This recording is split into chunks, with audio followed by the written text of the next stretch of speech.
Simplifier et rendre accessible la lecture de la Bible, c'est également l'un des objectifs des éditions Empreintes Temps Présent. Un certain nombre de nos ouvrages sont des ouvrages autour de la Bible. Nous ne sommes pas un éditeur de Bible, mais nous avons remarqué, nous ne sommes pas les seuls, qu'aujourd'hui nous avons besoin d'outils pour aborder la Bible, qui est un livre difficile. Beaucoup de gens achètent la Bible, mais ne la lisent pas. Ça reste un ovni pour la plupart des gens. Offrir une lecture de la Bible agréable, attrayante, possible, est absolument nécessaire pour comprendre notre société dans son ensemble. Nous publions pas mal de bouquins qui font le lien entre psychologie et foi, parce qu'il me semble qu'une religion vécue, authentique, doit avoir une incidence sur ma vie.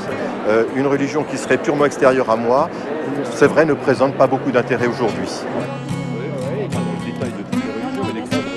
J'ai essayé de mettre une méthode sur pied qui plonge dans les racines bibliques, c'est-à-dire que l'étude biblique est obligatoire, non pas tout seul, mais en groupe, de telle manière à ce que la parole circule.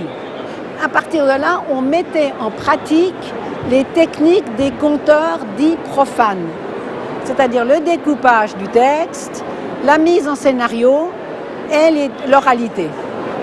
Le conte joue sur deux rôles. D'abord, une première chose, c'est l'appropriation. Il faut s'approprier le texte, le faire sien, de telle manière à ce que vraiment on soit dedans. Une fois que le conteur raconte, ça joue sur l'identification. Il faut vous dire que ça renouvelle totalement la compréhension parce qu'on devient acteur de sa parole. On devient acteur de sa foi. Sur ce stand coexistent, et même au-delà, des éditeurs catholiques, protestants, juifs, musulmans.